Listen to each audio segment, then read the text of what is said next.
de los inversores de mayor éxito del mundo, ¿verdad? ¿Qué pueden estar haciendo? ¿Qué pueden estar viendo? Y podamos tratar de sacar conclusiones, así como pues abrir abanico a empresas que quizá no tengamos en el radar y que puedan ser interesantes, ¿no? Lo haremos hoy en directo, ¿no?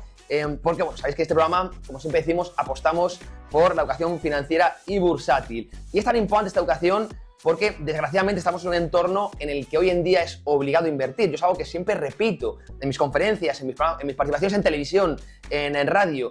Estamos obligados a invertir, porque todo aquel que no invierta pues es machacado, ¿no?, por el impuesto invisible llamado inflación, ¿verdad? Mucha gente no es ni consciente, y la represión financiera que ya no permite tampoco protegernos en el mercado, en los activos libres de riesgo, como puede ser el mercado de bonos, y nos obligan a ir al mercado de activos reales, de commodities, sobre todo mercado de acciones, ¿no? Por eso es tan importante saber diversificar, saber entender los activos, saber crear carteras, ¿verdad?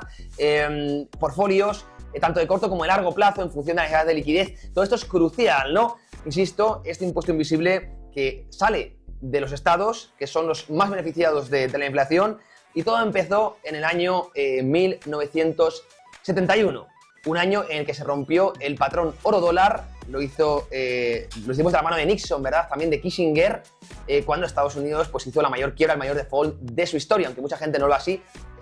Incumplió su obligación de convertir dólares por oro, ¿verdad? Vamos a escuchar cuando el propio Nixon anunció la rotura del patrón oro-dólar y las consecuencias que esa decisión ha traído 50 años después y durante todo este ciclo. Ya os digo, una inflación despiadada que ha machacado los ahorros de millones de personas. Vamos a escuchar a Nixon, año 1971. Dentro vídeo.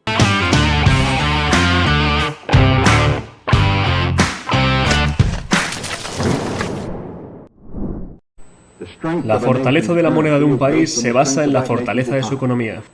Y la economía estadounidense es, con diferencia, la más fuerte del mundo. En consecuencia, he ordenado al secretario del Tesoro que tome las medidas necesarias para defender el dólar frente a los especuladores. He ordenado al secretario Connally que suspenda temporalmente la convertibilidad del dólar en oro u otros activos de reserva, excepto en las cantidades y condiciones que se determinen en interés de la estabilidad monetaria y en el mejor interés de los Estados Unidos.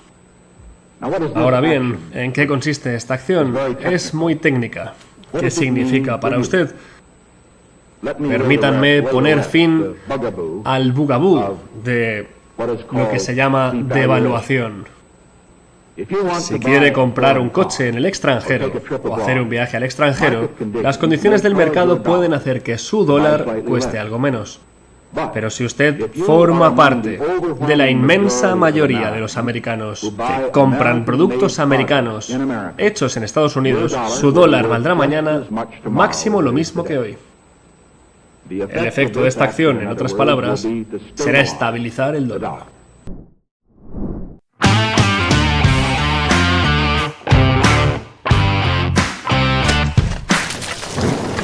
Ahí teníamos a Richard Nixon anunciando ese histórico momento, ¿verdad? Ese fin del patrón oro-dólar, ¿verdad?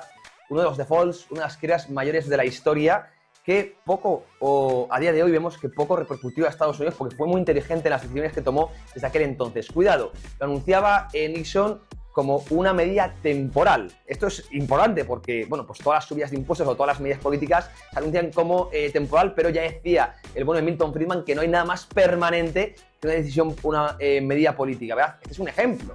Bueno, sabemos que muchos impuestos como el IRPF o el IVA fueron pues aplicaciones permanentes y a día de hoy son pues totalmente estructurales. Pues lo mismo esta decisión de Richard Nixon, que la vendía, pues eso, como algo pues, es una cosa temporal, pero bueno, que hasta hoy seguimos, ¿verdad? 50 años después, los QE también se metieron en la economía, en el sistema monetario actual, como algo temporal, y a día de hoy se ha vuelto algo totalmente crónico, ¿verdad? Salvo pequeños espacios como el actual.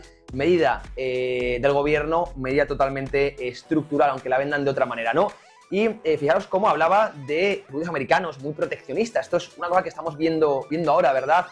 Tanto en partes de la derecha como de la izquierda, que se intenta vender como producto nacional frente al resto. Es un atentado al libre mercado, todo esto es inflacionista. Él vendía que no iba a haber devaluación del dólar. Bueno, vamos a ver esta imagen que tenéis en pantalla para que tenga las narices Richard Nixon, cómo miente a los ciudadanos a la cara que no había devaluación del dólar. Fijaros cómo teníamos cierta estabilidad con esos pequeños saltos deflacionarios desde el año 1900 hasta el año 1971, y cómo desde el 71 en la inflación se mide en acumulado, evidentemente, ¿no? Pues evidentemente no ha hecho más y más y más que subir, ¿no? Sin ningún periodo, evidentemente, ya de deflación, ¿no? Fijaros, lo que cambió en el año 71. Es que no se puede decir más claro. Una imagen a veces vale más que 1000 palabras, y la forma más simple, a veces, de explicar la inflación es, en este caso, esta imagen. La forma más fácil de explicar la inflación es ir al año 71 y ver lo que sucedió. Lo que acabamos de ver en directo, esas palabras de Richard Nixon y esa ruptura de convertibilidad del oro en dólar. Es decir, al final pasar de un patrón real, el oro, a un patrón fiat, de confianza, hágase, dice latín fiat, ¿no? Un patrón deuda, ¿no? Que a día de hoy es un patrón completamente inflacionario del que nos tenemos que proteger. Leo fiat no está pensado para ahorrar. Esto mucha gente no lo entiende. Es un dinero que tiene que ser usado para transaccionar, ¿verdad? Como unidad de cuenta y medio de intercambio. No es reserva de valor. Bien, esto es una cosa que mucha gente no lo entiende. Mucha gente ahorra en depósitos bancarios o ahorra en liquidez. Es un error grosero, porque te vas a empobrecer de una manera totalmente perniciosa y aberrante, ¿no? Para depósito de valor, antes se había creado los bonos soberanos, ¿verdad?, que solían tener tipos reales positivos, por lo tanto cubrían de la inflación y daban algo de interés. A día de hoy tampoco, la represión financiera ha machacado, ¿no? La represión financiera son políticas derivadas también de los gobiernos y bancos centrales debido a la excesiva deuda que hay hoy en día, que consiste en reducir artificialmente los tipos de interés, ¿verdad? Por lo tanto es muy normal que los lleven por debajo de la inflación. Por lo tanto tampoco es un vehículo de ahorro a largo plazo.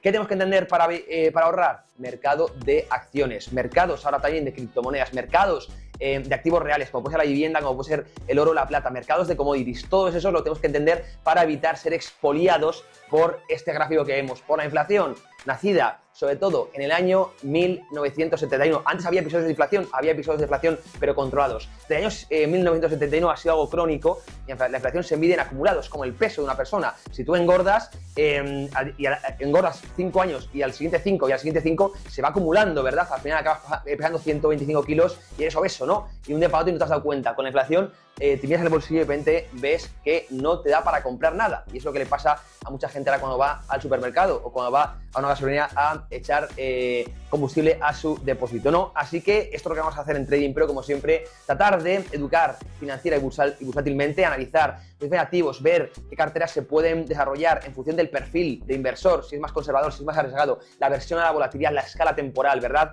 Las rentas que uno tiene, el patrimonio que uno tiene, todo eso son variables importantísimas para, como digo, construir ese portafolio privado que te permita ahorrar y capitalizar ese ahorro, ¿verdad? Tanto con vistas a corto y a largo plazo, en función también de la liquidez que necesites, ¿no? Todo eso, insisto, lo abarcamos no solo en Más que Mercado, sino en Trading Pro, tradingpro.app, ya sabéis, esa plataforma que hemos desarrollado para todos los inversores, donde encontráis la mejor información y formación desde mi punto de vista posible en habla hispana. Todo esto es para, insisto, llevar la educación financiera a los rincones hispanohablantes, que creo que es donde más falta hace. Con esto, ahora sí, vamos al set de trading, vamos a analizar ya los diferentes gráficos, nos espera allí nuestro compañero, nuestro socio, Álvaro Basagoiti. Vamos ya con el oro del trading. Os espero.